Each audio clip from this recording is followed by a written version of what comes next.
Welcome to a special meeting of the St. Helena Unified School District Board of Trustees. Today is Thursday, May 23rd, 2024. I am Lisa Pelosi, Board President, and I would like to introduce my fellow trustees and district staff members. Vice President, Mrs. Laura Simon, Clerk to the Board, Ms. Shawn Mora, Trustee, Mrs. Jeannie Kerr, and Trustee, Ms. Jean Marie Wolfe. Also joining us this morning are our Chief Business Official, Dr. Kay Vang, Executive Assistant to the Superintendent and the Governing Board, Miss Erica Madrigal. And out in the back, we have the Napa TV representative technician here today helping us out, Nicole Marino. Thank you, everybody, for being here.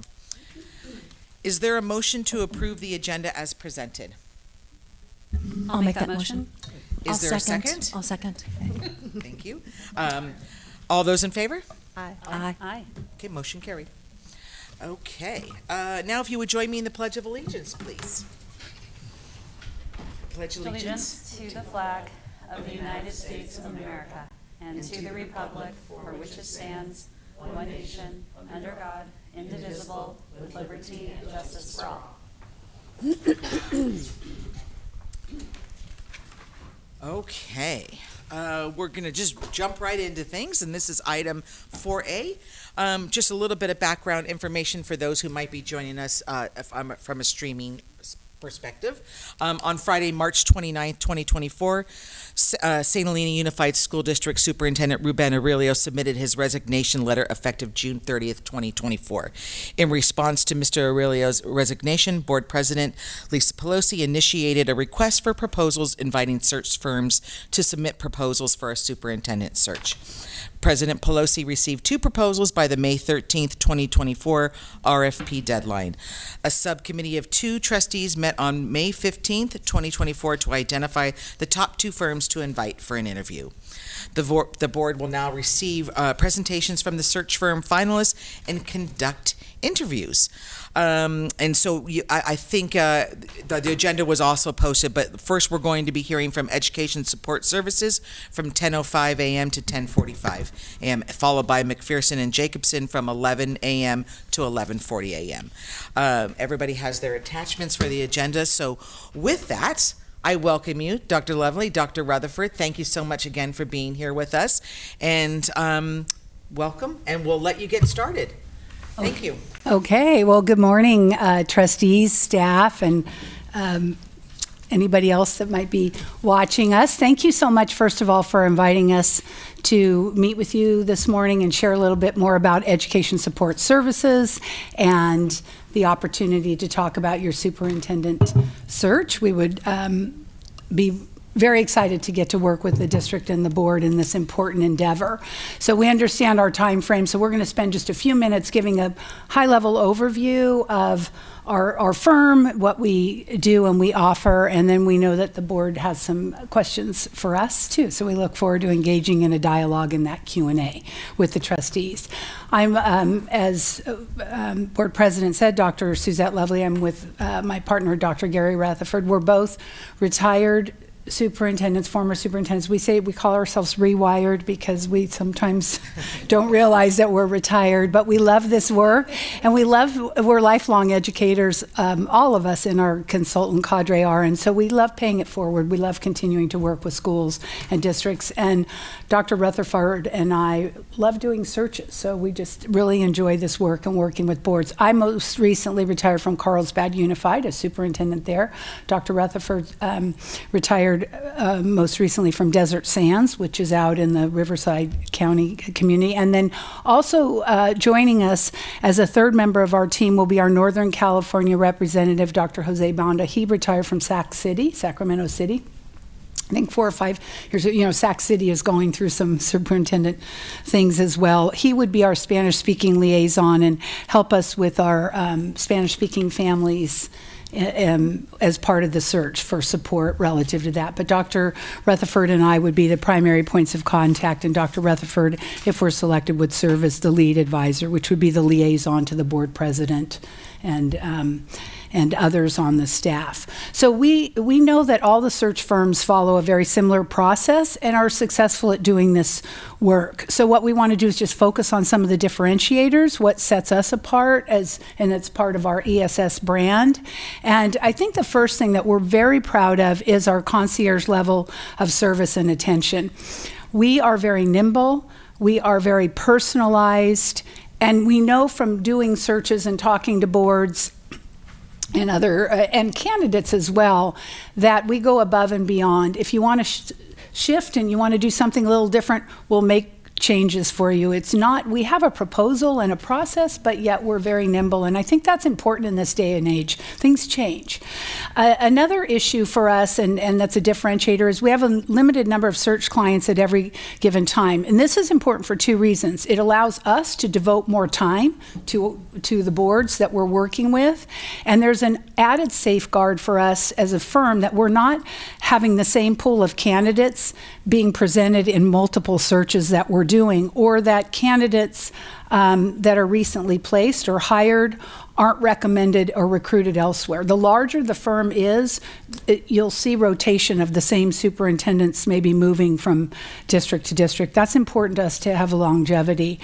Also, we are an affiliate. We have our own LLC, but we're an affiliate of the law firm, Atkinson Andelson, and so we have access to the Ed Law partners. We had a question in one of our recent searches about videotaping the community forums, and people were upset about being videotaped and they didn't want to be videotaped. So we were able to call our lawyers and say, is this legal? And it didn't cost the district anything. We think that's important. We also have a statewide cadre of consultants with us that can help us with candidate outreach. We want to share with the board that Dr. Wilson did join ESS after retiring, but it is our practice in our organization that we don't involve a prior superintendent in a search in any way, unless the board asks us. Generally, the board doesn't, but we did want to, in full transparency, mention that. We also don't have a stable of candidates. You will not see, these are the same 4 candidates that we just brought forward in District X or Y. Each search is a new search for us. And then we really serve as your ambassadors. We're out there in the community and with your staff, too, being your voice and saying the board really cares. They want to hear you. They want to know more about certain things. And I think that that's really important for trustees, because people have questions and you want them to have access to information that's just in time. We think the best way to distinguish it is by looking at 2 great companies. Both are successful, both have loyal followings, but they serve different purposes. And I know we've probably all shopped at both, at both places. But Trader Joe's customers, when we go there, we love the culture, the values, the one-of-a-kind customer experience. Costco customers, we appreciate the efficient transactions. It's very efficient. We also don't have a lot of choices, right? We have 1 or 2 things that we can choose from, and we buy in bulk. And so, you can buy almonds by the gallon at Costco, or you can buy roasted almonds with rosemary by 16-ounce packages at Trader Joe's. And so we feel that ESS, just by comparison, is our personal connections. It's a less stressful experience, and you have novel choices. That's us. And so that, again, is a differentiator for us in our firm and how we work with our clients and our governing boards. We also believe really there's no better testament than how customers and clients feel. We have done some pretty high-profile, challenging searches in the last few years. San Diego Union High School District, we did this search last year, and we were finding their 7th superintendent in 5 years, counting interims. And they were in huge transition, and there had been board division in the recent election. And so one of the new trustees, who's now the vice president of the board, we love what she said. It was clear that the success would hinge on the selection of the search consultants who could truly understand our community's needs and go that extra mile. And basically, ESS delivered in every way. So again, we feel that our differences of being personalized concierge level are best stated by our clients. And now I'm going to turn it over to Gary, who's going to talk about just some of the logistical things as far as the activities, community engagement, and timelines. Thanks. Lovely to be with you guys again. I am so hopeful we get this search, first and foremost because of the person sitting right across from me, Erica Madrigal, who already has on your website a search, superintendent search button and a place for information to go out to your community. That's something normally we have to hit the ground running and help an assistant do. Superstar right across there. Really got you guys going. So I'm going to give you just an overall idea, and later I'm sure in the questions we'll put some meat on the bones. You have our proposal that outlines these search steps. We open with engagement. That's the kind of go slow to go fast piece, where we really try to work with the board to identify your key stakeholders and groups that you'd like us to meet with. We come out and personally engage with individuals, with focus groups, with community groups, follow up with email or virtual contacts with people who may not be able to get to those who you think are important for us to meet with. We basically ask 3 questions. You know, what do you love about the district? What are the strengths that draw people here? We're looking to market St. Helena to that great experienced superintendent who might want to come here, and why would they? So your community helps us assemble that as well as a board. Second is, what are the challenges that you would expect or opportunities in the next 3 to 5 years? You know, we're all entering an interesting budget season in California. That sometimes will come out in the process. The fact that you're turning over another superintendency may be a level of concern people want to bring up. Say, hey, didn't we just go through a survey not that long ago, right? And so we're there to get people looking forward. Sometimes if people need it, it can be a little bit healing, because there's nothing that's a greater intervention than being listened to. So we take that job very seriously. We then assemble those findings into, we do an online survey that we push out to every man, woman, and child and hope to get a good response on that. And then we kind of triangulate all that data.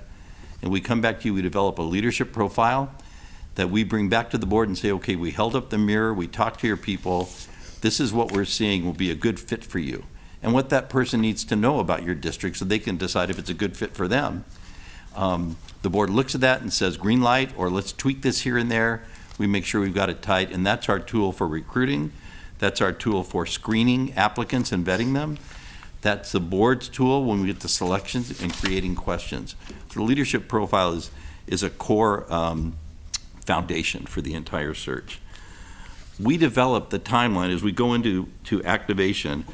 We develop the timeline based on your current calendar, and it's a draft. It can be modified by the board, and probably will be when we have a focus meeting. I picked you can only approve a superintendent at a board-approved regular meeting. You can't have a special meeting for it. And with summer coming, those meetings are limited. And I'm sure a lot of you have schedules, and it's going to be interesting to get calendars together with vacations and all for a search. I picked the September 12th board meeting as that action meeting.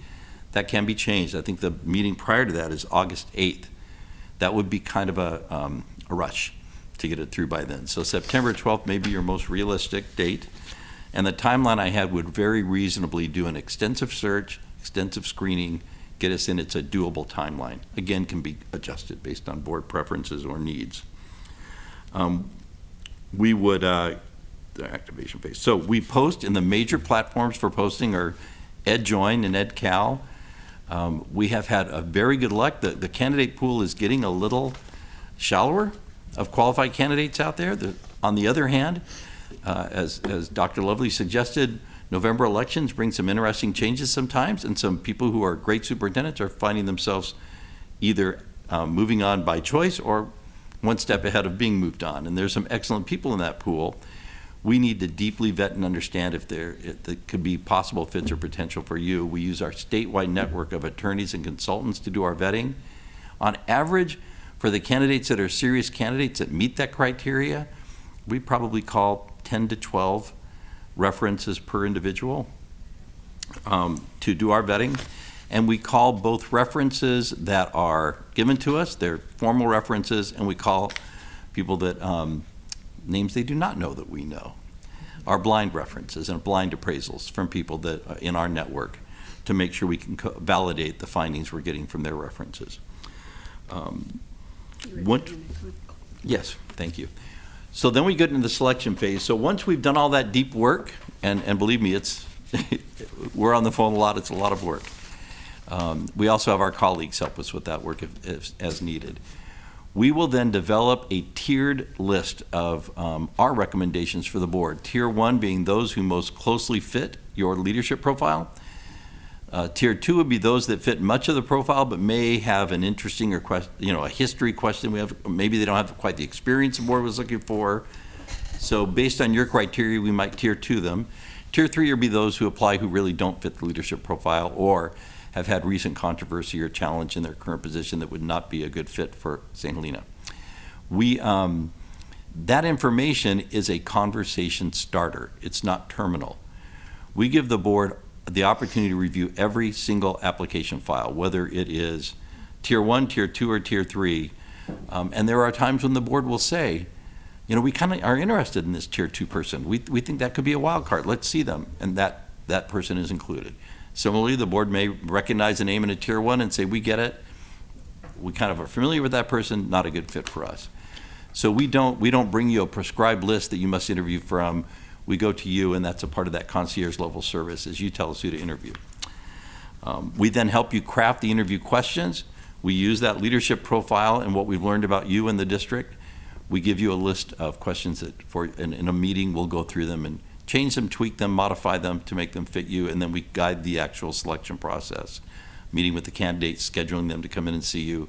We schedule typically a Saturday, Sunday, round 1, round 2. But there's nothing magic about Saturday or Sunday. It kind of, depending if there are working people or remember these individuals sometimes are in jobs, most often, and weekends tend to work well. And we would then guide you through that interview and selection process. However, our work doesn't change then. Typically, by that second day, the board identifies a preferred finalist.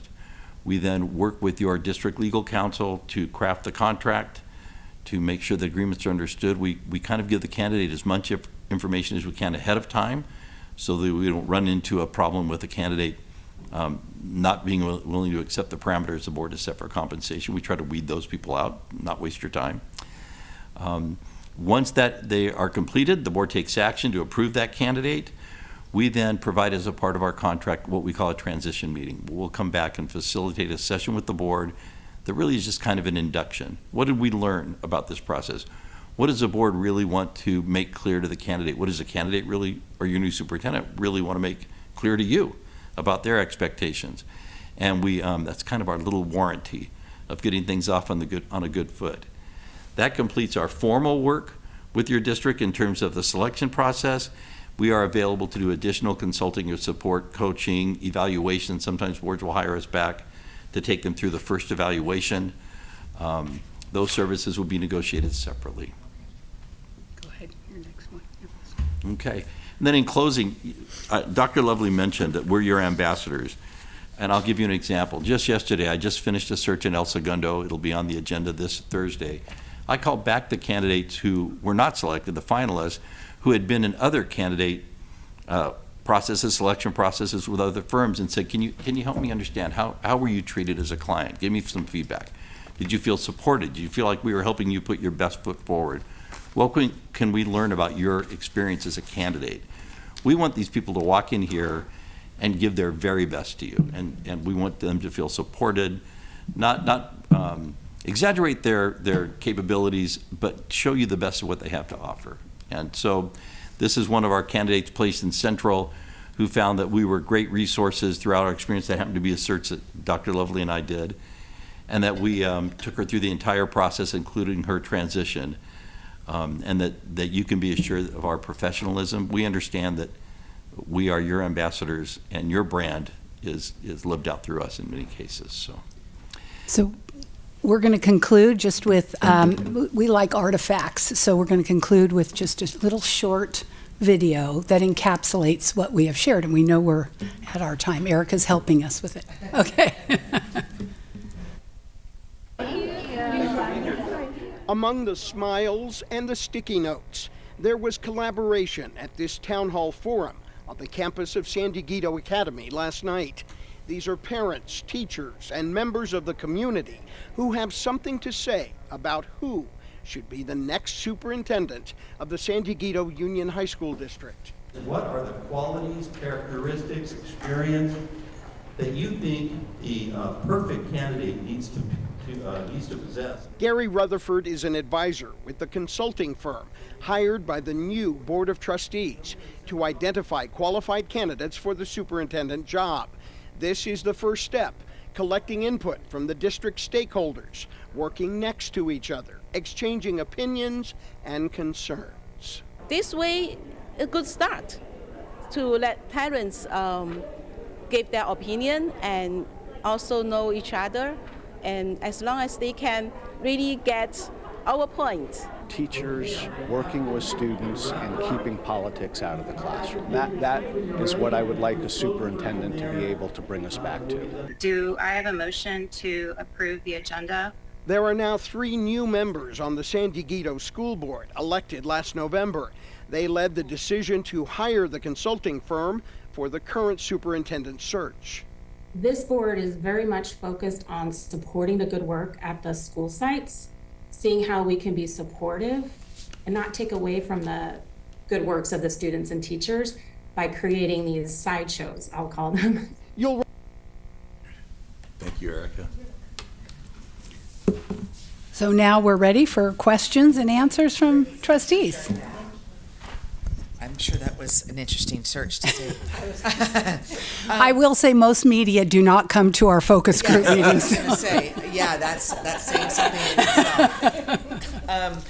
So trustees, what we can do here is we're just going to go do a round robin of the questions. Jean Marie, we're going to start with you. You take question 1. We'll just go down, and then we'll revert back, so everybody will have an opportunity to ask 2 questions. Okay? Okay, perfect. Thank you. All righty. I'm sure in all what you've talked about too, some of this is covered, but we'll just kind of review it. What challenges do you foresee when considering your possible work with the board, staff, and community? Thank you for giving us these questions a few minutes in advance, too. We appreciate that. So I'd say there were 3 that we would look at just currently, and Dr. Rutherford mentioned one. The question's going to come up, why are we here again? We were just here 2 years ago, so that's going to be a question, and we're going to need to talk to the board about, how do we address that with your different education partners, and assure people that, no, this is not a pattern in St. Helena. This is not a reoccurring thing. This was a unique situation. So I think that's one issue.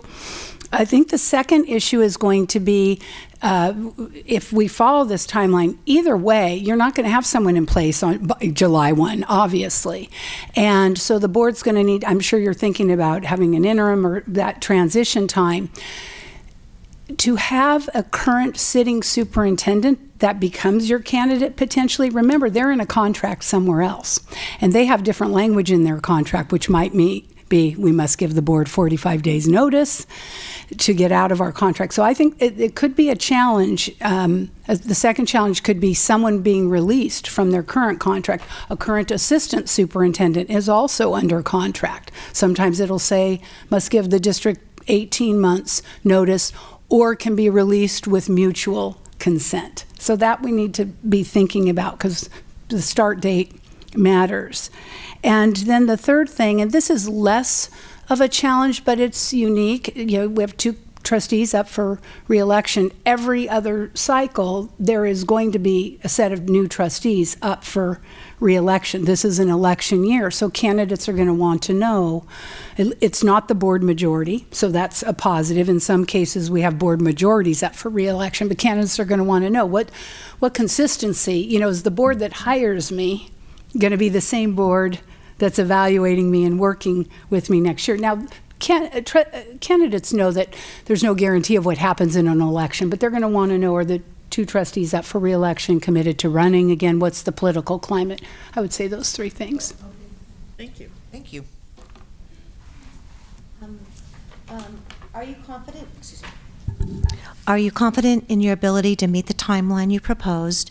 If you're unable to find a viable candidate at this time, what do you propose as the next step, and would there be costs associated with this? I am confident we can meet it within that timeline. The good news is that if there are signs that we won't meet it, for example, if we don't have a response to our recruitment, We know that well ahead of time, but we wouldn't have to go clear to the end and realize there's an issue. We've never had to extend a search. I wouldn't anticipate that here. If we did within normal range, like we don't have an applicant pool, we're going to refly it or extend it, there would be no additional charges.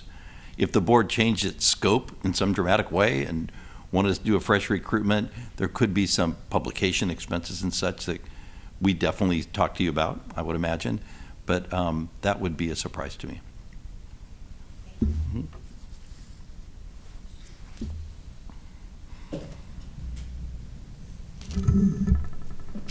All right, thank you. So, as you know, we are a small district, and we're hoping to attract an experienced superintendent who's willing to serve as a hands-on leader. How would you vet candidates to match a district's unique needs? Well, Dr. Rutherford talked about that leadership profile. That leadership profile really becomes your lens that you're going to look through. And what we would want to know from trustees, hands-on, we would ask you at our first planning workshop, trustees, what does hands-on mean to you? Because you might all have a different perspective of what hands-on means. So we would want to, as we advertise, because what we do first is we put out a job posting, which has just some brief minimum qualifications and bullet points that you give us at that planning meeting. Then the leadership profile has more in-depth of what you're looking for, and then we recruit according to that. So we would want to get more information about how that might look to trustees as we're meeting with you in that planning meeting. And then vetting candidates, Dr. Rutherford talked a little bit about already. We're really good at recruiting, but we're also good at being honest when candidates call us and maybe they're interested. We also will say to candidates, you're not going to be the match in this particular district. You can still apply, but it isn't likely that the board will select you for an interview based on X, Y, or Z. So we do that to be, clarity is kindness, and we do that to help candidates too, because you don't need to see 36 candidates and that aren't necessarily the right match, that aren't going to be the hands-on leaders, that aren't going to be what you're looking for. So I would say, and being small, people are looking for smaller districts in this era of the superintendency, but small or large, there still are the same number of challenges for being a superintendent, for a board.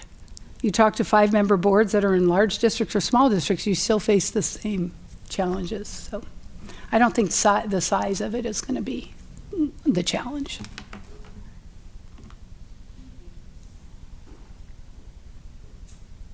What additional strategies will you use to...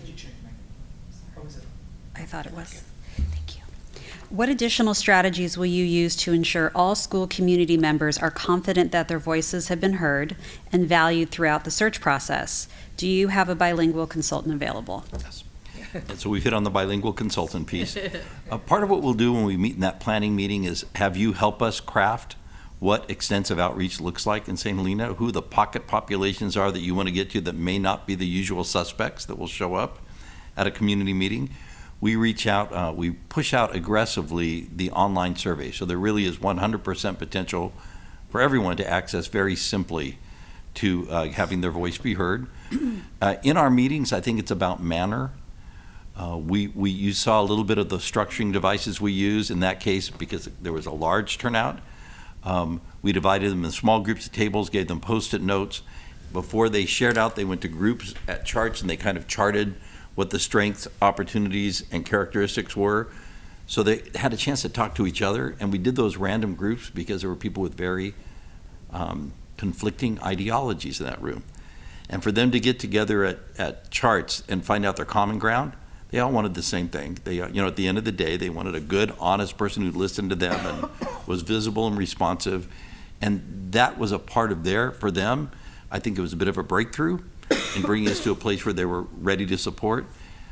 Then we carefully craft our leadership profile to make sure that we capture the major themes and trends that we hear, even if they are difficult to share and sometimes difficult for boards to hear. We craft them sensitively and thoughtfully to make sure that people don't think that their voice wasn't heard. Like, gosh, we did all that talking. We don't see any of that in the leadership profile. So we work very hard to make sure those voices are in. Also, we use those opportunities to educate your communities about the search process. Because the superintendent search is different from every other type of search, and at some point they'll say, well, why aren't we interviewing these people, and why isn't there a panel? And we talk about the importance of a confidential search and answer their questions about the search itself, that we hope is supportive of the board and allows them to kind of breathe while we go through the process. You're welcome. Thanks. Okay, number 5, describe in more detail the methods you will use to communicate with the board, staff, and community. Let me start with the board first. We do a weekly search update, like you get a Friday letter probably from your superintendent, but we do it from us. We send it directly to the board. We don't ask Erica to write it for us or format it, but it's just related to the search. And if there were certain things that occurred that week, then we have very regular communication with the board president.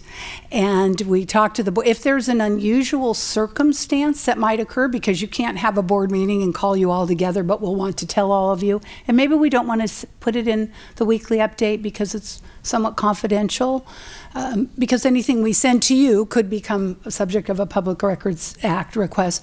If there's something that might be confidential, we would call each of you. Just say, we want to give you a heads up. There may be an individual that might come to your next board meeting and speak about X that happened at the community forum. We believe in the no surprise rule. I'm sure you appreciate that as trustees. And so we follow that in communicating with you. We are regularly updating you. Relative to the staff and the rest of the community, again, the fact that superintendent search button on your website becomes a really important tool. And you'll be able to tell people will, Erica, you'll know people are already looking, they're already clicking. I've clicked on it 3 times just to see if you put anything new up there. But we're constantly populating that with new information. So the minute the board approves the timeline at your planning meeting, the next day that timeline is ready to go up. That timeline also has mine and Dr. Rutherford's and Mr. Bonda's cell numbers on it and email addresses. And so we also, so if Erica gets a call, someone from the community or a staff member, she can say, their numbers are on the website, let me give them to you again, please call them directly. Someone might call and say, I didn't feel comfortable in the large group meeting, I want to talk to the search advisors privately. So we make ourselves very accessible, and people do call. They do call, especially after we start meeting with your education partners, because some people aren't comfortable in a large group sharing something, especially more employees. Parents will share more openly, but sometimes employees may have a concern that it's related to a staff member or something. So I think those are the main sources. And so every week you get that. Week 9, here's your update. We've talked to 15 candidates. There's X applications so far. So you're hearing as we go. Thank you. All right, back to me. Let's see. All righty. Oh, sorry. I'm just naturally loud. Okay. I'm sure this has occurred quite often. If we have internal candidates, how will you manage and vet them for qualifications against our external candidates? So it's very typical to have internal candidates, and we vet them exactly. They're all external to us, right? We're not part of the board. So we vet them using the exact same standards against that, and we tier them exactly as we do everyone else. So if you have an internal candidate who, based on your leadership profile, we feel is not a great fit, they will end up in tier 2 or 3. The board can then, based on your personal experiences, deliberate over whether or not they should get an interview. But we basically approach each candidate as fresh and new against your criteria. And if I could add to that, sometimes boards will tell us, I did a search recently and there were 2 internal candidates. And so the boards shared with us at the beginning, we want both internal candidates to be in the room. So that's also important, and those are closed session conversations that we would have with the board as well. How many searches are assigned to you, and what phase of the process are you involved in now? Are your proposed consultants currently an interim superintendent in a district? We are not interim superintendents. Dr. Rutherford did. I have not done an interim superintendency, nor that is not my desire. Dr. Rutherford enjoys those a little more, but he finished that up in Rim of the World, I think, in back in a couple January. months ago. So we have no intention of taking on any interim assignments. And ironically, we didn't know this was going to happen, but we just both finished. I'm finishing a search in Anaheim Elementary District. Dr. Rutherford's finishing a search in El Segundo, which is just south of the Los Angeles airport. And we both had interviews this past weekend, and the boards have made their decisions. So I will add that the candidate we brought, the district that they took him from, has called me, and I am working with them, but I will be supporting that search. I won't be lead. Forgot about that. Our kind of practice is you lead one search, and if we were to get St. Helena, I would be your lead. I would not lead any other search. I may support another consultant in another district search, to be completely transparent. that is our practice. Nobody ever does more than 2 at a time, and only one lead. So, and usually they're staggered as far as where they are in the process as well. Community engagement is already over, and maybe another search is starting. But we are very committed to, these take time, and we don't want to do more than that either, to be honest. What methods do you use for attracting candidates, and how far-reaching is your search? So I mentioned the 2 primary platforms are EdCal and EdJoin.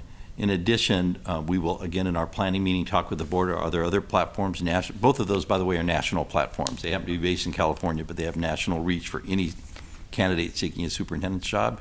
The board has other thoughts or opportunities. We're open to those as well. Dr. Lovely is very engaged with AASA, which is a national superintendent's organization.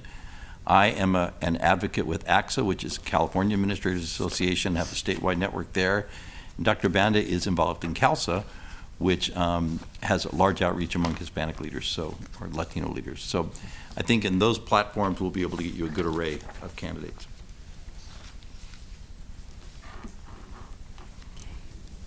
Considering your firm proposal and presentation today, why do you believe your firm is the best choice for our district? I think several reasons. We've mentioned many of them already, but in addition, we have a really strong track record of success that we're proud of. You can see on page 14 of in your proposal, we list all the searches that we've done. You can see we don't do a lot.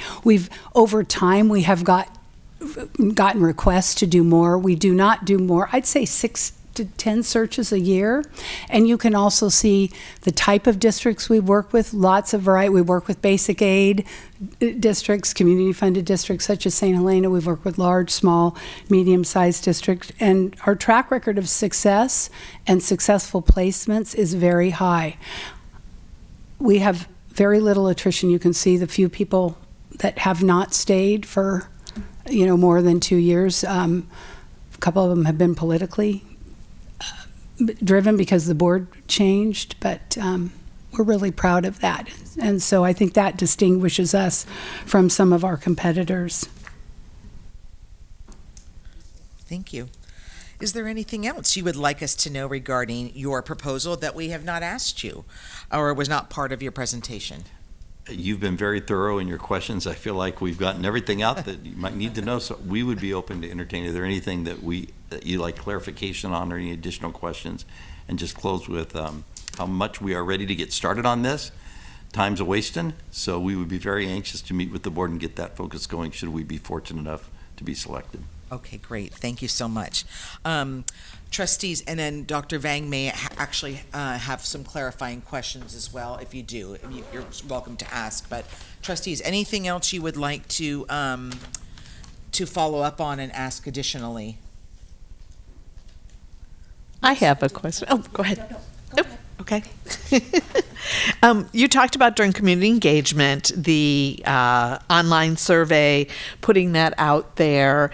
Is that, and this is all new for me too, so is this something that would just appear on our website? I mean, how would people know this online survey is out there?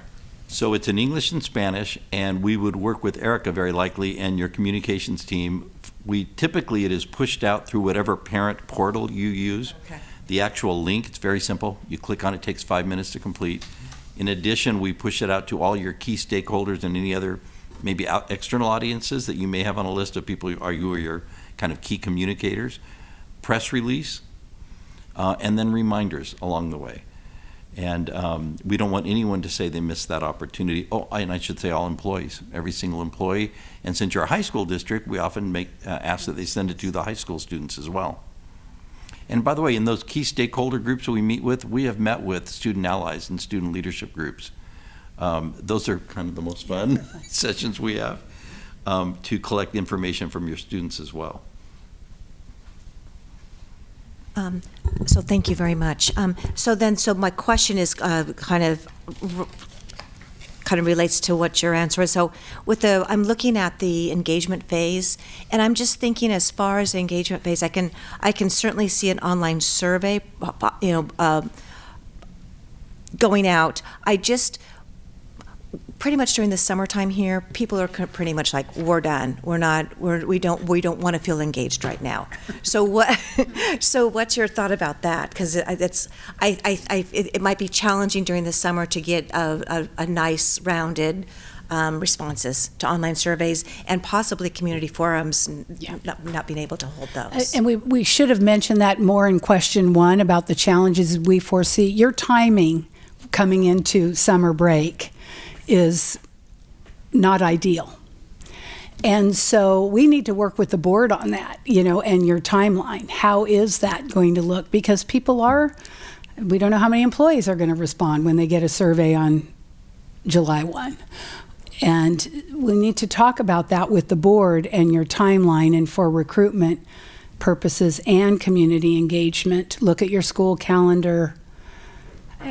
We can push out things, but it doesn't mean people are going to respond. And that isn't going to be helpful to the board either, having only 10 people. So I'm going to predict that you're going to get a better response than you think, especially because it's going out online to their emails. It takes 5 minutes. People are somewhere, and they're checking their email. So we may need to be more aggressive with reminders and the importance, and have you guys through your networks get them out. But the attendance at events, God bless you, could be more challenging. I understand that. I'll tell you, the right people tend to turn out.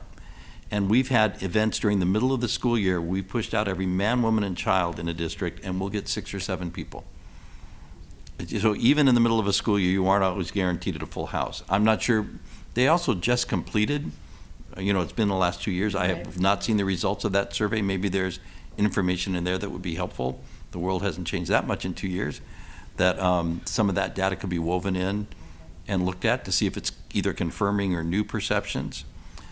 So I'm a little more optimistic that we could collect a good sample even in the summer months. But again, maybe speed is the issue before people head out.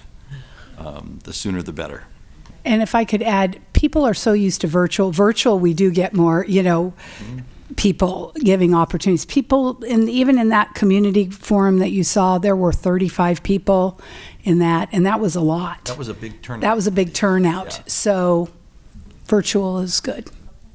Is it usually then when you do like the meeting that they showed, are there a couple options? I know we struggle, as most school districts probably do, is what is the best time? Is it, in the evening? Is it Sunday afternoon type of thing? Like, do you do one group event, or are there a few scheduled? What's that look Our like? proposal has one community forum in it, and if you want more, then we could add more. We have found in districts where there is not, where it's relatively stable, there aren't big issues brewing, people do not come out for those. If they're generally happy, or parents are happy at their school, there's not big issues, they don't come out. In the district you saw there, we had 2 community forums, so they wanted one like north and south, and of the 35 people in the video, 30 of them came to the second community forum. There were only 5 people that were new. So that's the other issue. Sometimes by adding more, you don't get any different voices. And in terms of time and place, those are the things we will look to you guys for. Yeah. When do people tend to turn out? Or do they if they don't turn out at all, we have a virtual platform that we do that's kind of a Zoom meeting. We use a Padlet tool that allows people to, every single person that participates virtually can put in their input and answer those questions. So 100% of them have their voices heard, which in some ways is better, because in a public meeting, the loudest voices often speak, and a lot of other people just sit there and listen. So there are some options that we could work with you on having a virtual community forum. You have another one? I'm all set. Okay, Sean? Okay, I have just a clarifying question. And I'm just very sensitive and to staff capacity when we're conducting a superintendent search.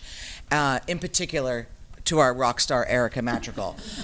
So with that, and it was in the presentation, but I do want, how much is thrown onto her plate through this kind of process? Really good question. That's a great question, and we are so sensitive to working with staff and not understanding staff has another job. So Erica will be, or someone will need to upload the things onto the website. We create the content, but we need a staff member to be able to upload.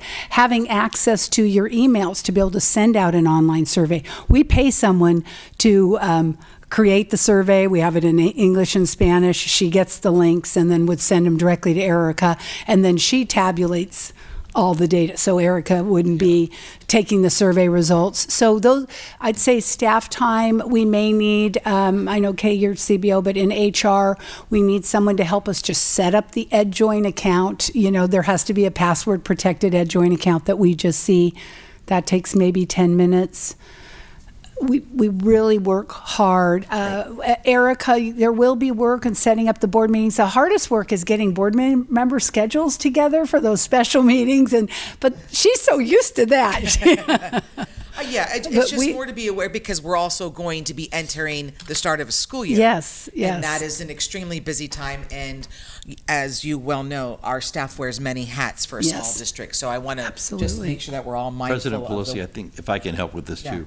The part we rely on staff on is on the front loading part. By the time we get to the end, I can't think of anything other than finding the meeting where we're going to meet. But in the beginning, setting up those stakeholder interviews, reaching, when are the principals going to be invited? We often will work very closely with the superintendent secretary or her designee to get those things set up because frankly, when people are available and the best way to do that. But it's mostly front loaded. By the time we get around to the opening of the school year, it's pretty much we got it. Yeah, Thank you. No copying or anything. Dr. Vang, do you want to ask any clarifying questions on? Okay, great. Okay. Thank you. Trustees, everybody's comfortable? Okay, we do what you want to be mindful of. Thank you so much. Thank you so much. Thank you. Appreciate that. Thank you you for your time, for being here in person as well. I do appreciate that. Okay. Trustees. So good morning to you, and thank you for being here with us. And I can quickly I think you can see us, but if you've met Trustee Jean Marie Wolf is at the far end of the dais, Trustee Jeannie Kerr, Clerk to the Board, Ms. Sean Mora, Vice President Laura Simon, and I am the Board President Lisa Pelosi. Dr. Vang is here, our CBO, and of course Erica Madrigal, our Executive Assistant. So good morning to you. We'll let you take it from here because we know there's a certain amount of time, so we'll let you get started. Absolutely. My name is Dr. Adam Clark, and I'm a consultant with McPherson Jacobson, and I'm here to give a presentation on your upcoming search. I know that that it is the role of the board. One of the most important things that you all do is to hire a superintendent, and so I know that is that is a very important aspect that you all have to go through. And sometimes it's unfortunate, but it is necessary. And so I'm here to let you know how our system and our services will make that process as smooth as possible. But also, I think most importantly, it is led and directed by the board, and so that you all get the person that is best going to serve your district as best as possible. So I'm going to share my slides with you. 1 second.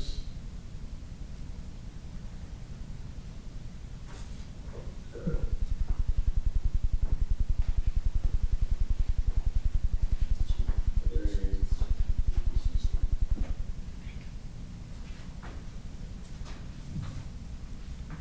How about now?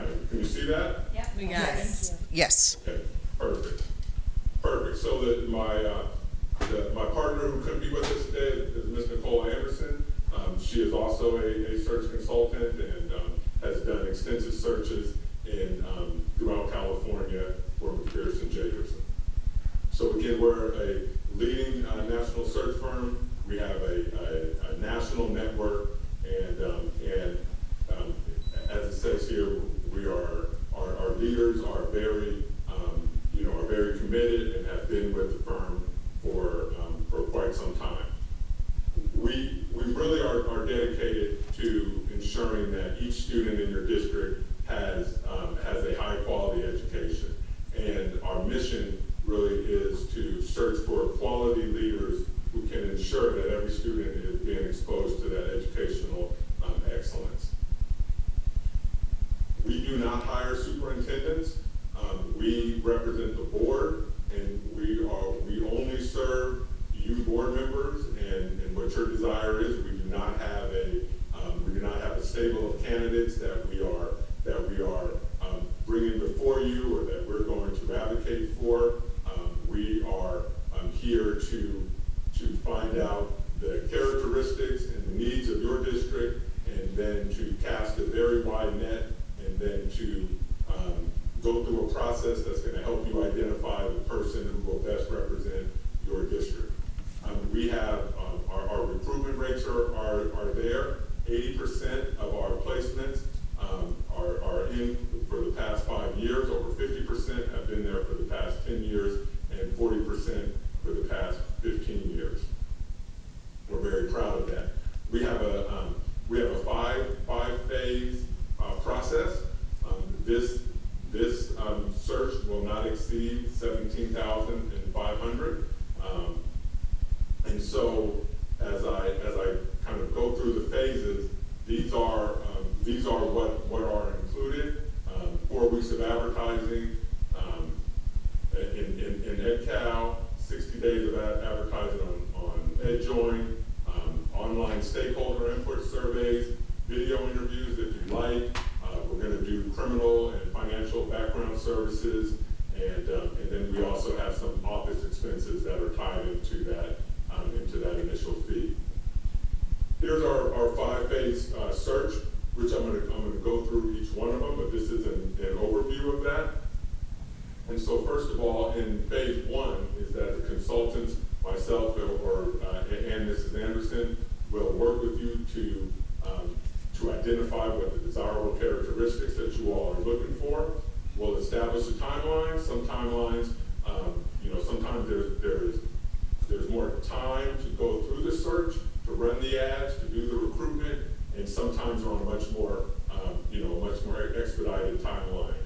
Again, that's something that the board will determine. We will let you know kind of how long it takes us to do certain things. There are a few things within the process that you just can't rush, but there are some things that we can go through rather quickly if that's what the board desires. And then we'll also determine where we're advertised for the position. We also meet with your stakeholder groups, whether that's educational partners, whether it's community members, parents, even students. I know we're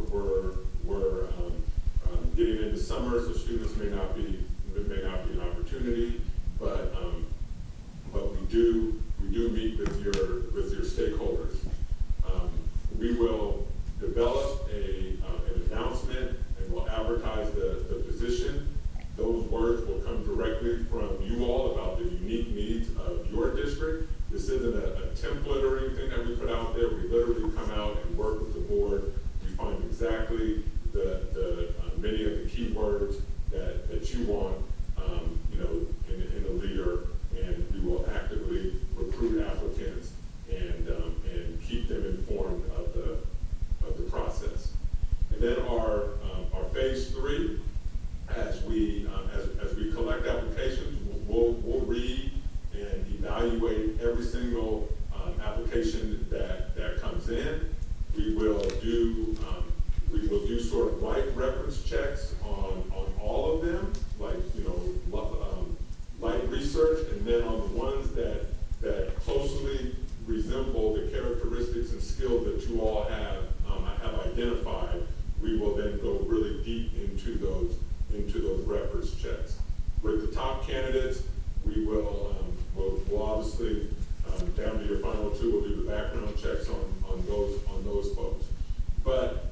will come out to the board after we've collected applications and after we've done our reference checks. We will bring you a list of candidates that best meet the needs of your district. Usually that number may be around anywhere from 6 to 8 candidates that we will, maybe 6 to 10, depending on how many applications we get, and then we'll narrow that down. We'll narrow that down to the top candidates that you all want to bring in for a face-to-face interview.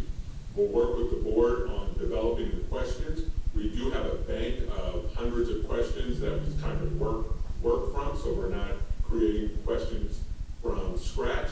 But if you have questions in terms of budget, or in terms of employee retention, or in terms of curriculum and instruction, things to those areas, we will identify banks of questions that pull those out.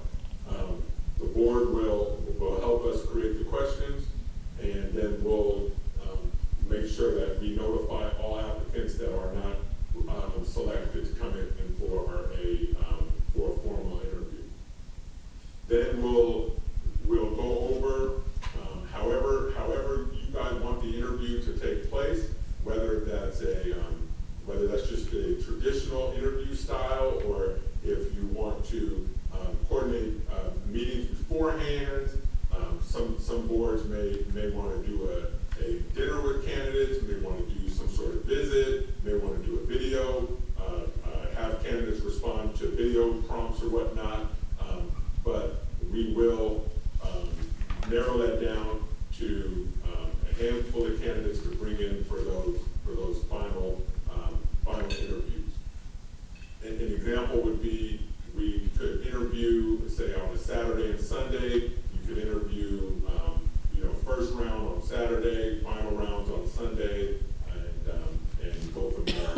Again, it's really what works for the board. All candidates will be contacted for interview times. I don't know if you guys would be interested in having a community panel, or if it would just be the board interviewing. But again, those are all things that we would work out. And then the finalists still involved in phase 4. Again, we're going to, if you want to do a visit, you want to have the spouse or significant others come for dinner, things of that nature, come to visit the district. And then on the final candidates, again, I brought that up, we would do the criminal, financial, and credential verification background checks. Then after we identify a finalist, and you all go into contract negotiations with the finalist, and if that person is chosen, then we also have a phase 5 where we can work with the board and the superintendent to establish performance goals for the evaluation, and obviously we do provide a guarantee that that person that we do will be successful, and if not in the first year or so, then we would come back and do the search over again. Again, these are additional services. If you need to update the job description, assist in developing the contract, or arrange for on-site visits at the finalist home community. Some boards go out and will visit wherever the candidate is currently, and go and interview at their interview current stakeholders or district folks where that candidate is currently employed. And again, timeline, it's all pretty self-explanatory, but again, there is some time from if we were chosen from our first meeting to the actual ending of the successful contract negotiation, and it really does last in between 2 to 3 months. Again, I think just reviewing what I've already mentioned, and again, this process is completely transparent. We're very, we've been around around for some time. We're a nationally known organization, and our reputation really does, open to share references with you all and things of that nature. So I'm gonna stop sharing and open it up to any questions. But I know when I stop sharing, I may have a difficult time getting the presentation back up again. So lastly, I just want to close out. Again, we believe every student is entitled to a high quality education, and it really is dependent on quality leadership. And our mission is to ensure that each search results in a quality leader who will make sure that your students are exposed to educational excellence. So I will stop sharing there and see if there's any questions. I know that was a lot. I tried to go as quickly as possible because I know you all are extremely busy today. Oh, no, we appreciate that, Dr. Clark. Thank you very much. We do have questions, so we're just going to go kind of on a round-robin basis and start with Trustee Wolf down here. She'll ask the first question. Hi, good morning, Dr. Clark. My question for you is, what challenges do you foresee when considering your possible work with the board, the staff, and the community? Well, I think obviously a challenge that comes up is confidentiality as you start going through this process. The community has the community hears rumors. Sometimes there's internal candidates, things to that nature, and so sometimes either information gets out, either it is information. Oftentimes when you're doing a superintendent search, you could be working with sitting superintendents or folks who are in positions that that they want to remain confidential about. And sometimes as you start talking to more and more people, that you don't want the confidentiality of a search to get out, and if information gets leaked, or if rumors are out there that people believe are true about maybe who's not being considered or who is being considered or who's the front runner, then sometimes that can influence on influence on the search process. So that's something that's always a concern going into these. And then of course, your 5 board members, and you may have difference of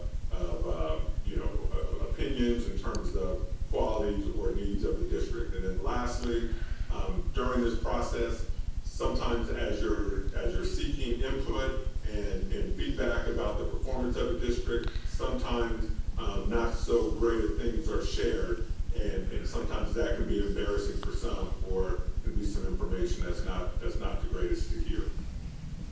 Thank you so much. Yeah. Good morning, Dr. Clark. My question is, are you confident in your ability to meet the timeline you proposed? And if you are unable to find a viable candidate at this time, what do you propose as the next step, and would there be costs associated with this? Yes, so thank you for that question. Of course, thank you. The 17.5 is what it would cost if we go through the process and we bring quality candidates to the board, and again, if the process is confidential and it goes as it's supposed to go, and we get to the very end and you all are not satisfied with the final candidate, or if you can't reach a contract agreement on the final candidate, then we can go back out, and that would be included in the original fee. We are going to find you a superintendent. It should be done. It most likely should be done within the timeline. So, like for example, let's just say you wanted to speed up the timeline, and as we were advertising, if we weren't getting enough candidates, we may come back to the board and ask if we could extend the posting, something like that. So that might push the total timeline out a little bit because we've extended the posting. But again, hopefully it's something that we could deliver within the time frame agreed upon by the board. Thank you. Good morning. Because we are a small district, we hope to attract an experienced superintendent who will be willing to serve as a hands-on leader. How do you vet candidates to match a district's unique needs? Yeah, so we do this in first of all, we do this in developing the characteristics and the job posting of for the superintendency. So just alone, when people apply for the position, it should, from the characteristics, it should really talk about the values that the board has set out of what you would like to see in your leader. So let's just say, for example, let's say you wanted your leader to be someone who lived in the community or very close to the community. That's something that can be laid out in the job announcement, and it may say something as simple as board would offer a relocation fee or a relocation stipend, things to that nature. But then that's just the first kind of that's just kind of the first swipe. Then as we're doing reference checks, as we're talking to the candidates about any questions that they may have, we're then again using the values and the goals of the board as we're kind of doing these pre-screening, not interviews, but conversations with the candidates to make sure that the candidates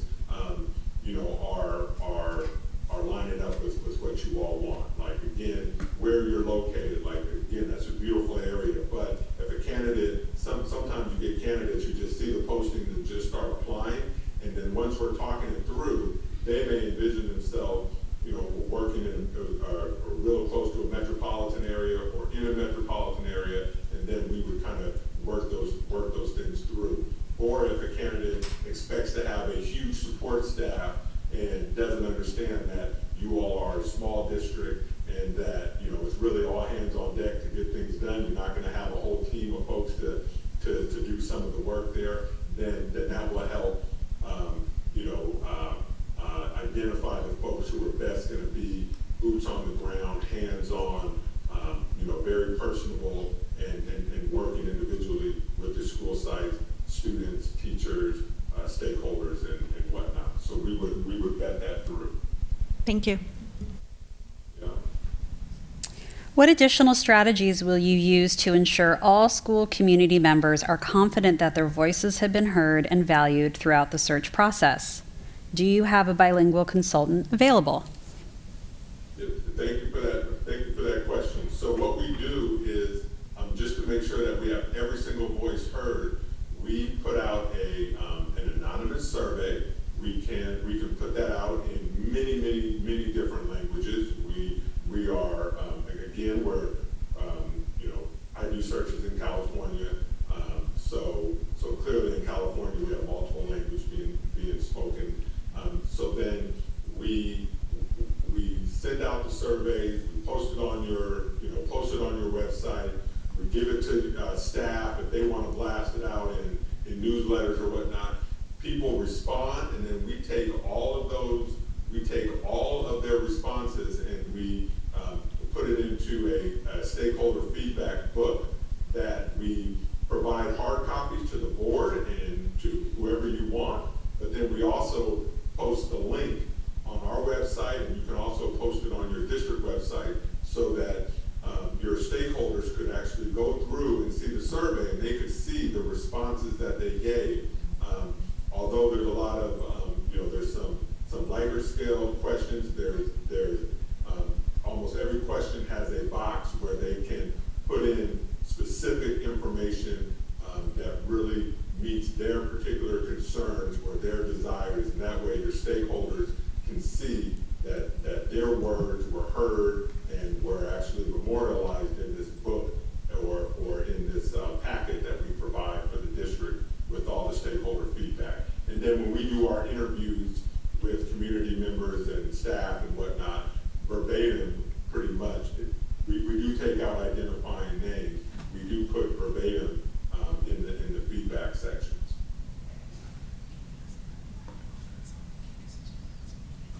Thank you so much for that answer. Could you also let us know about your bilingual consulting services, if you have that available? So do you mean in terms of if you had a person who can communicate different language, would we come out and be able to speak with them in that particular language? Is that what you're asking? Absolutely. Yes. Yes, yes. So, I don't speak Spanish, and I don't believe my partner speaks Spanish. So that would be something that I would have to look into and get back. I can't answer that right now. Thank you. Yeah.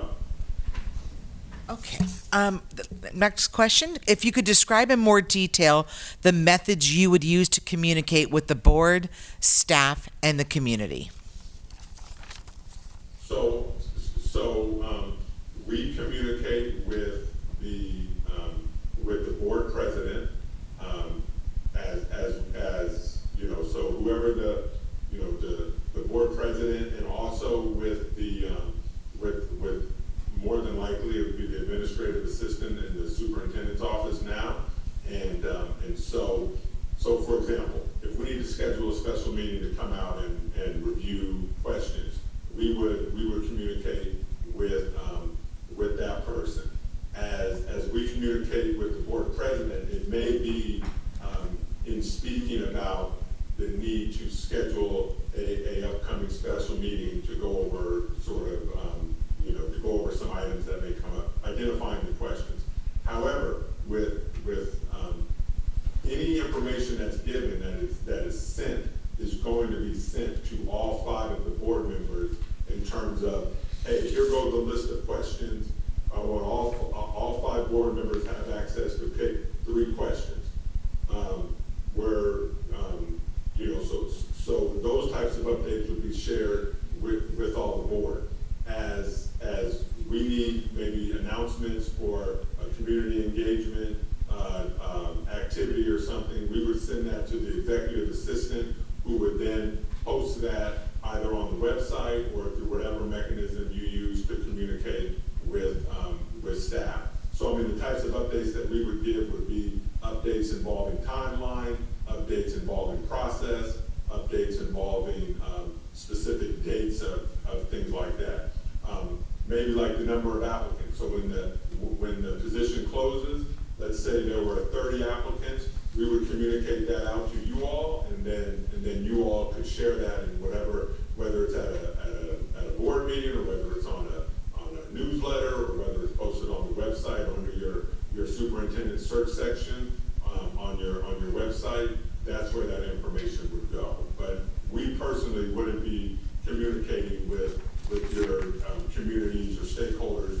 We would basically essentially send it to the administrative assistant, and the or whoever you designate. That person would then relay that information out to your community. Thank you.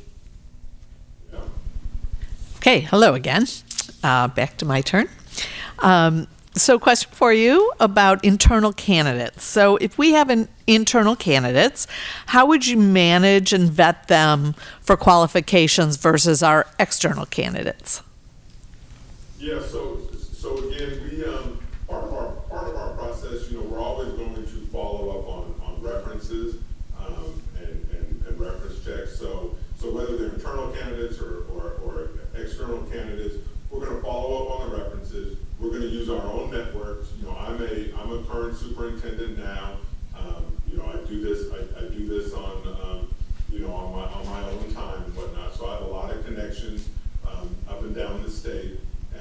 And so not only do we check with the listed references, part of our questioning is, can you name me 2 other people who may have knowledge of this person's work?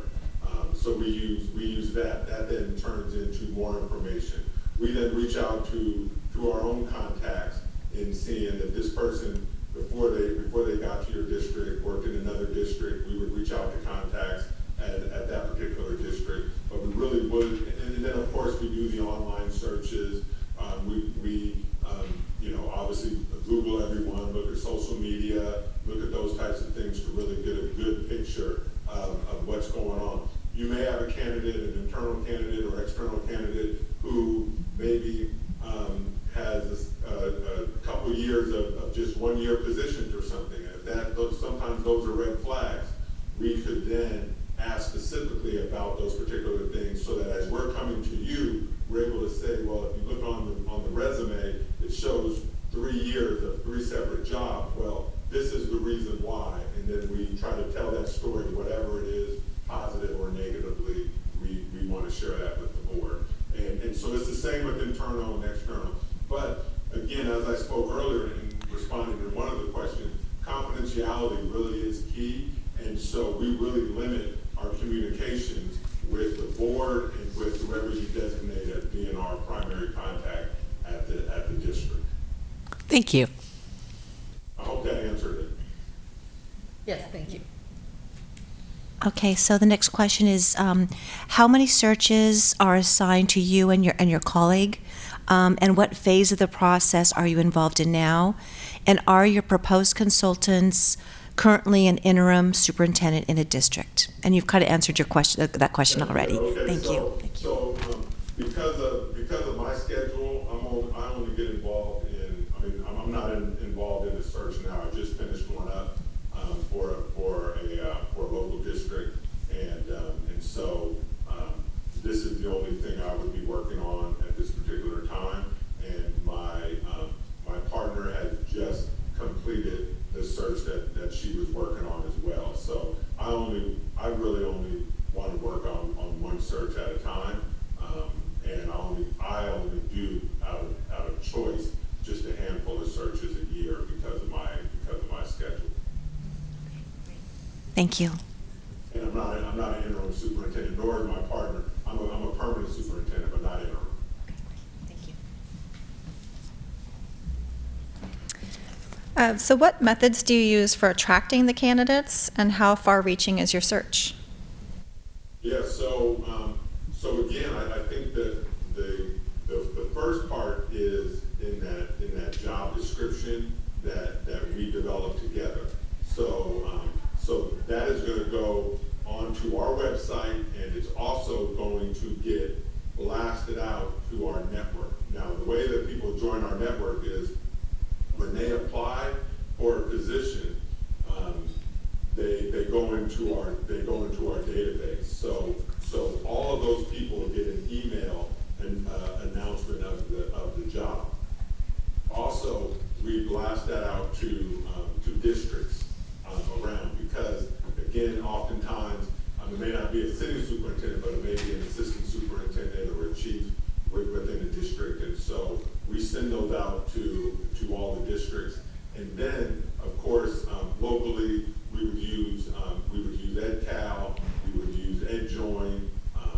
We'll post, in other places that may be, advantageous to your district, but we send it out nationally. Our website is national, and then we blast it out to our entire network, which spans spans throughout the country. And then, of course, we would do the publications in California that I listed out, EdCal, EdJoin, and any others that the board may desire or that may be helpful for this particular search. Thank you. Considering your firm, proposal, and presentation today, why do you believe your firm is the best choice for our district? Yeah, so really, I truly believe that we allow boards to run their own search. We don't give you a package. We don't, at least in California, we're not doing hundreds of searches. And so really it's tailoring our search to the needs of the board. Every district is different, every board is different, and so therefore we have a model that works, but the model only works with input and being driven by the board. And so I know myself and I know my partner that both of us have a unique set of skills. We both are trained.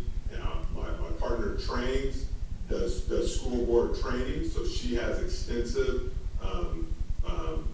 extensive background of working with school boards. Obviously, I'm a seasoned superintendent. I understand working with school boards, and that's really where that really sets us apart, is really that attention to the board, because we would directly be working for the the 5 of you, and I understand, all 5 of you bring your own unique ideas, perspectives, and experiences to it, but how we work together as a board to make sure that who your final choice is really someone who the board as best as possible, and we understand those board dynamics who you all can agree to the best of your abilities to choose as the next individual who's going to run your district, and I believe our firm can do that for you. Okay. And the last question, is there anything else you would like us to know regarding your proposal that we have not asked you or that was not part of your presentation? Yeah, no, I think I kind of just said it, but I would just say that, again, this is probably, one of the more difficult things that school boards do, but it is the most important because you're hiring your one employee, and you want to get that right, and I know that these are challenging times out there. However, that I just see that as a great opportunity that you all have a lot to offer your students. You all are committed to your students, and ensuring that you have a leader that can implement the mission and vision of the board is your #1 priority at this point. And I understand that more than ever, and we would work extremely hard to make sure that as we finish our process, that you all are satisfied with the individual who you've chosen to lead your district. So with that, I will close. Thank you, Dr. Clark. Okay. Trustees, are there any additional clarifying questions that you would like to ask? Thank you. My question is, so you said you would get back to us on having a Spanish-speaking consultant for stakeholder interviews. So in the past, how has that worked on previous engagements so that we have some sort of a understanding of what might happen? Yeah, so essentially what would happen is that we would have to hire a translator. So whether that is someone within the district that we hire, or whether we bring someone from the outside, so that's really what it comes down to, and how that would work, right? And so it's just kind of the nuts and bolts of that. Okay, thank you. That helps. It is basically what we would do. But as a follow-up to that would be an additional cost to the district. It could be. Yes. Okay. Yes. Okay, perfect. Because we do offer translation services within the surveys, but just not in the stakeholder one-to-one meetings. And again, I don't speak Spanish, and I'm pretty sure that Nicole Anderson doesn't speak Spanish, but she could very well surprise me and say, yeah, I speak Spanish, and have that be it. And if it's not Spanish, if it's another language, then definitely we would have to hire a translator. Thank you. I just had one more also, just since you answered the question that you are currently a superintendent. Dr. Anderson, I think just from the profile, she is also currently a full-time staff at Vallejo, maybe? I just wanted to, okay. No, she's an independent consultant. Oh. Okay, so she's not an interim superintendent, just to answer that question for her. Okay, thank you. My question, and maybe we covered this, but when you vet the candidates and you bring to us however many you feel are a good fit for us, do we also get to see the candidates that you don't think are a good fit to us? Do we have access to everyone that applies? Yes. So again, it's up to the board. I will say in a previous search that I did, I went through every single candidate, right? And so let's just say 30. I went through all 30 candidates. Then when I was done with that, I said, here goes my short list of 10 that I think really line up with what you all want. And then from there, we narrowed it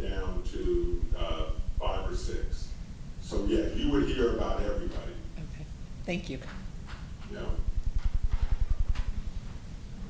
You're good? Again, it's your search, it's not, it's not mine. I'm not, there may be someone who just fits, who I think is absolutely perfect, and you may go with someone who's completely opposite, and that's 100% fine, but I'm just going to, again, try to align with what you all as a board said were your priorities, and try to align the skill set with those priorities. But in the end, it's all about a fit and a match, and so again, that's a board decision, and I would just help facilitate that and make sure we were able to get there.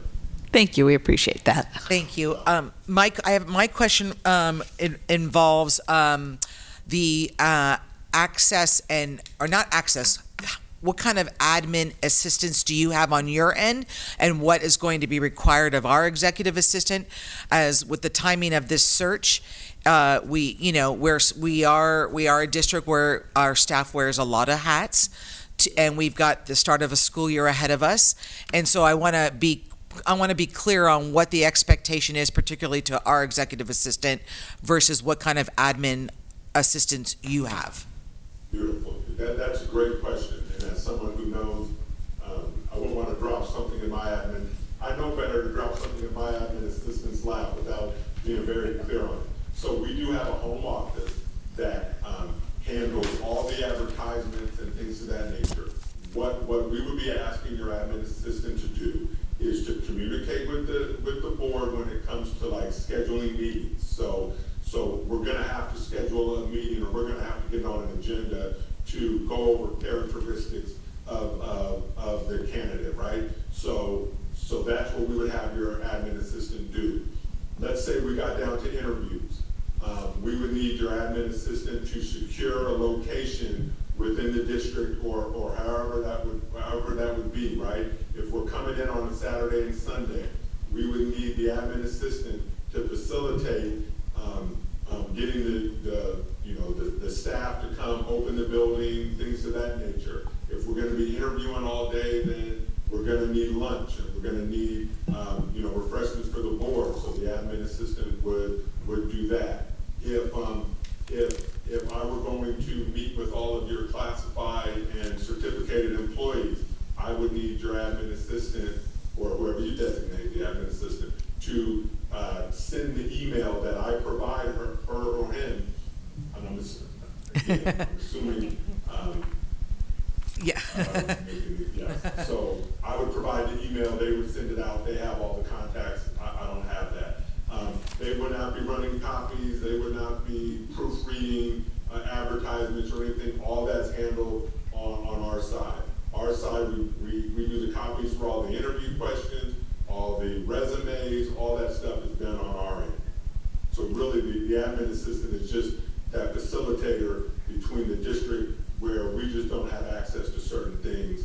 We can't schedule a board meeting, we can't put stuff on the agenda, we can't call a special meeting, we don't have email addresses for classified staff or things like that. If you wanted a community meeting or something, I don't know, who's in your community. I would have to get that information from the admin assistant, who's obviously working with the board president or whoever you have designated to kind of,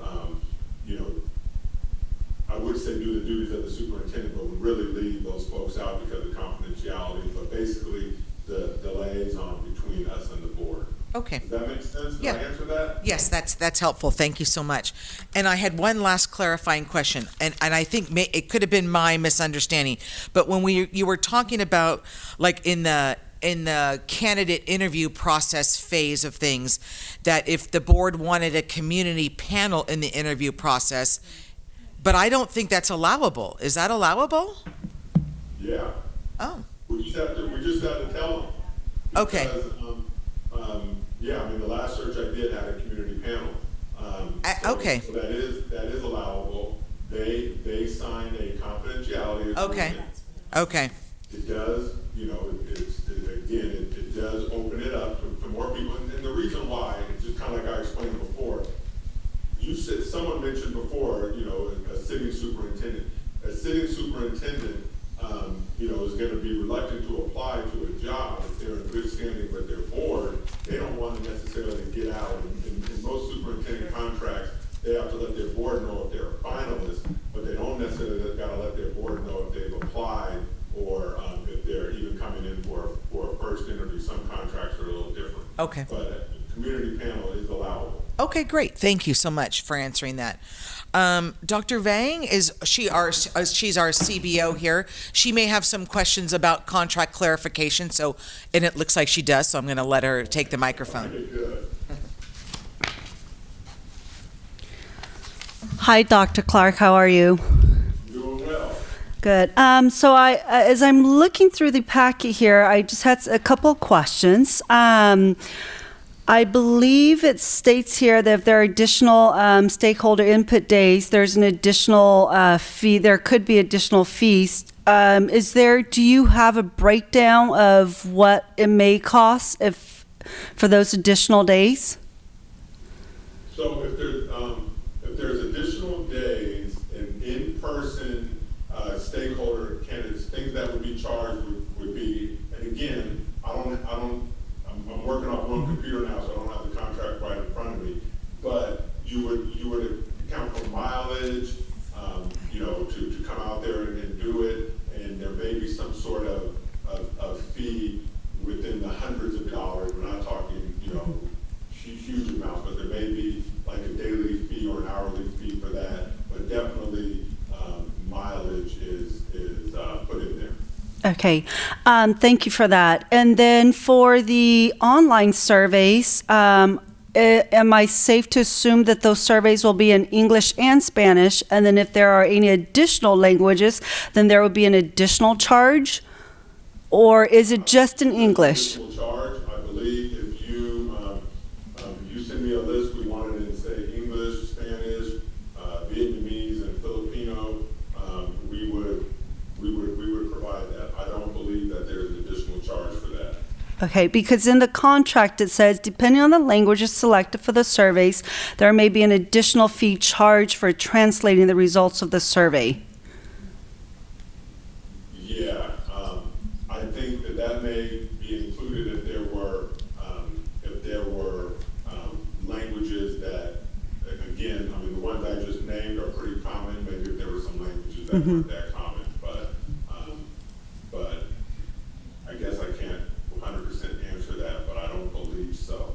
Okay, thank you. And then one last question. So for the candidate review, they're included in the not to exceed amount. There are 5 video interviews that are included. However, for the criminal financial degree background check, the fee only includes 4 background checks. So if we're looking at 5 interviews and we're doing background checks on the 4, I'm going to assume that if there's more than 4 that we're interested in, that obviously is a cost based on the contract. So we only run the formal background checks on the finalists. Okay. So like, let's just say you're going to do your interviews. We're going to interview 5 people. We're not running the formal background check on those 5 people. But when it comes down to the very end, and you do find a lone finalist, we run a background check on that person, and if need be, we'll do it on the top 2 in case the first person bails out or is offered another job as you're going through contract negotiations. So we're not going to do the full background check because again, they're pulling up criminal backgrounds, they're pulling up credit scores, things to that nature, and we only do that for the finalists. Perfect. Thank you. Great. Thank you for answering those. Thank you, Dr. Vang. Trustees, anything else for Dr. Clark at this time? No? Okay, thank you for your time. We appreciate you coming to us virtually. Yeah, absolutely. Okay. I'm out of the state right now, and so I wasn't able to make it. Otherwise, I would have loved to meet you all. But thank you so much for your time, and I know you're extremely busy. But I'll wait here either way. Okay. And again, best of luck to you. Okay? All right, we appreciate that. Thank you again. Thanks. Good day. You too. Bye. Bye. Okay, thank you, Miss Magical. Okay, so that concludes the our interview portion of our agenda.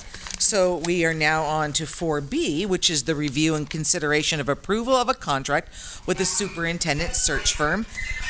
This is a discussion and action item. With that, I will open it up for discussion.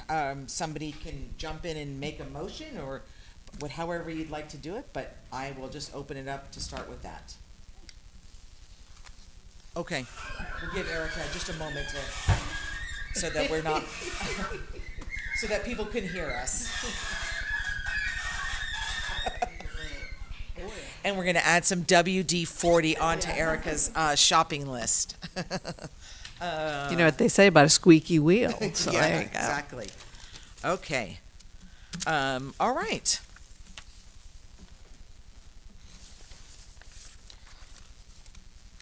So I think, there's merits to be had for both. I'll just go ahead and just start. So, obviously both companies are in the business of doing what they do, of doing searches and whatnot.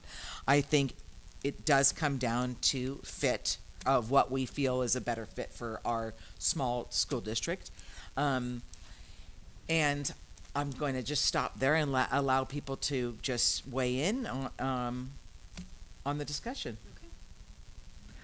Well, I'll start.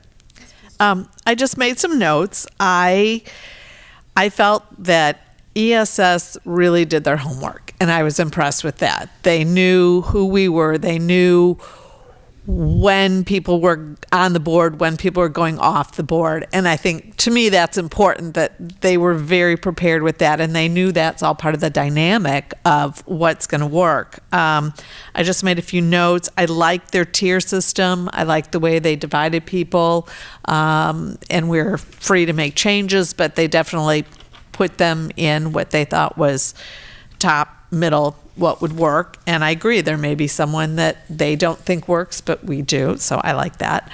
I like their flexibility. Here's what we're proposing, but if the timeline or, if this doesn't work, I thought it was all very organized, their timeline, their dates, that type of thing. Having the affiliation with a law firm, I thought was a bonus as well. They seem very cognizant of some of the challenges that we have, as in the timing, the size of our district, board going off, board staying on, changes like that.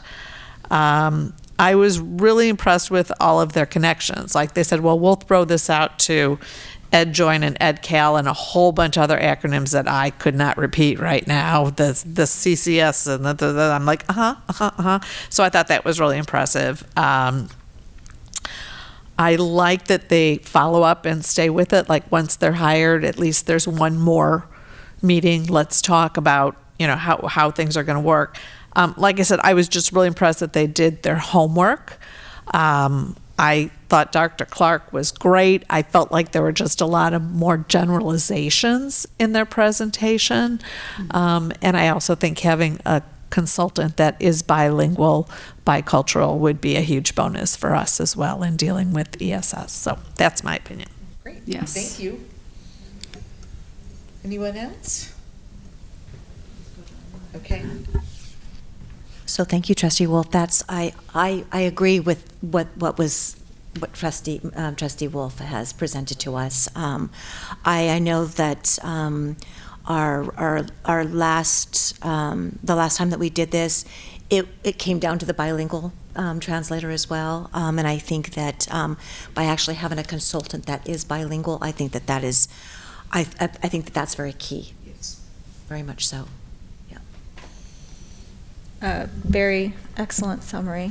So thank you. I had very similar feedback. I think two things. Additive would be, I guess I feel a little uncomfortable that I haven't seen or heard Dr. Anderson in person, so that leaves me feeling a little uncomfortable with an unknown, to commit to an unknown.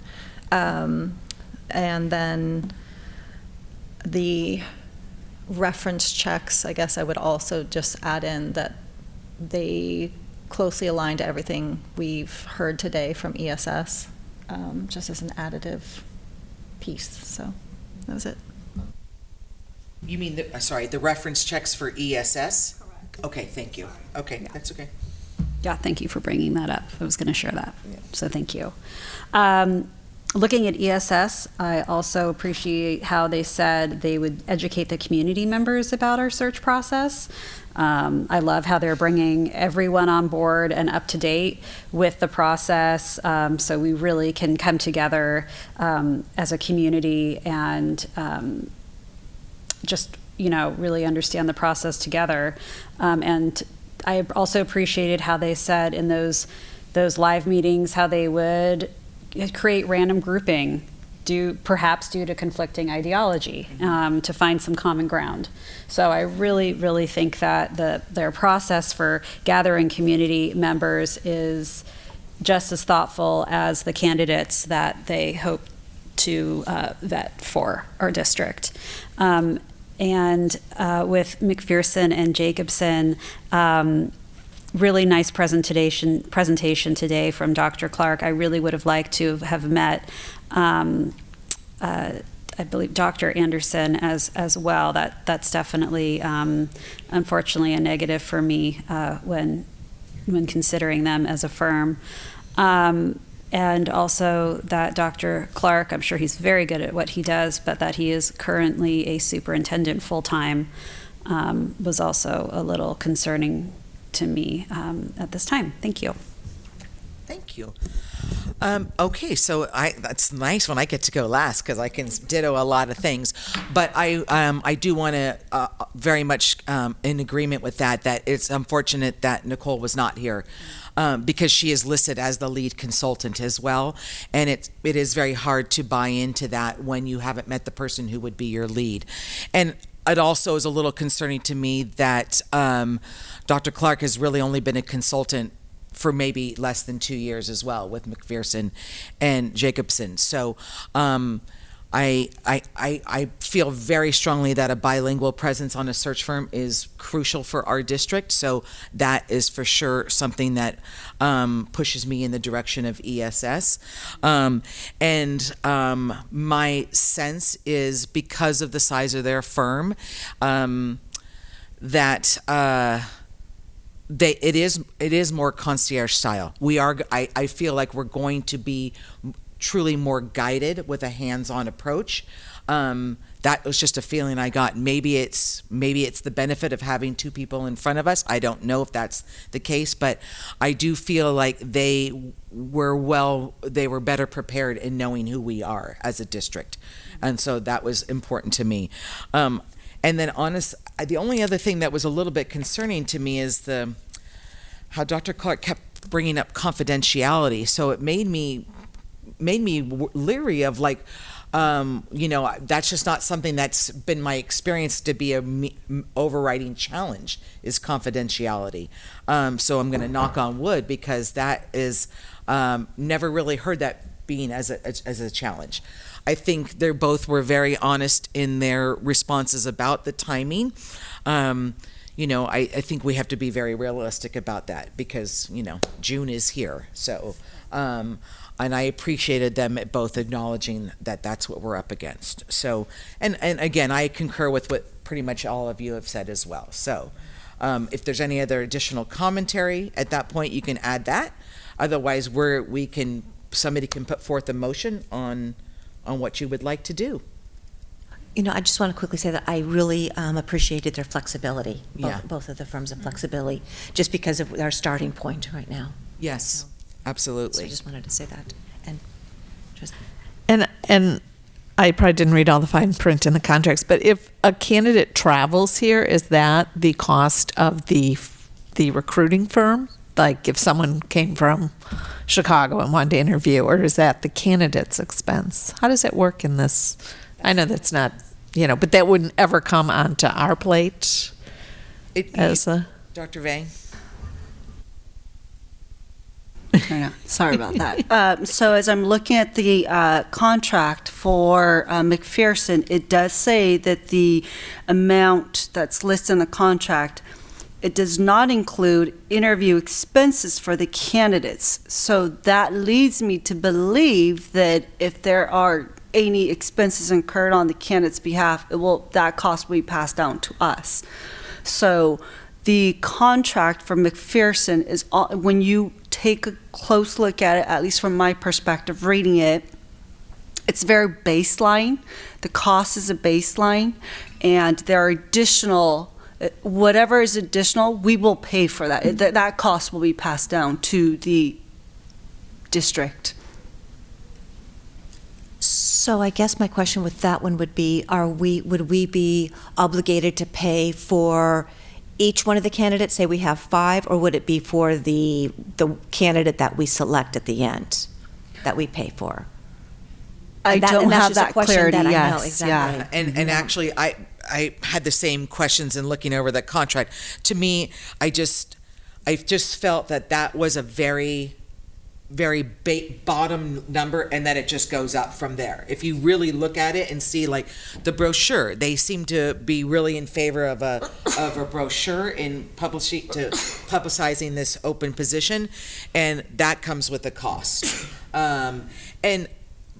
And it went probably on fault of we didn't get that. We didn't ask Dr. Clark that clarifying question. But I don't know how you feel as a board, but if we get down to 3 candidates, I personally don't want to pick the next superintendent of this school district via a video.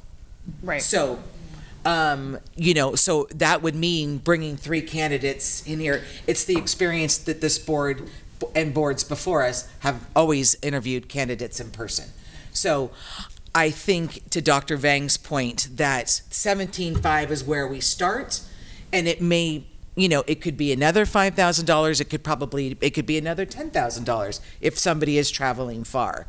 I would imagine that, yes, it's mileage, as Dr. Clark referred to, but at the same point, if somebody may not be driving from San Diego to St. Helena to interview for a position. Mm-hmm. So, and I think, to that point, we can certainly ask for clarifying questions, but I don't know how important that is, for us to know, because we know what I'm seeing from heads nodding is that we would want people in person when it came down to those final candidates. Yes. So to know that there's going to be expenses that would easily add up to a few $1,000s to bring people here to house them.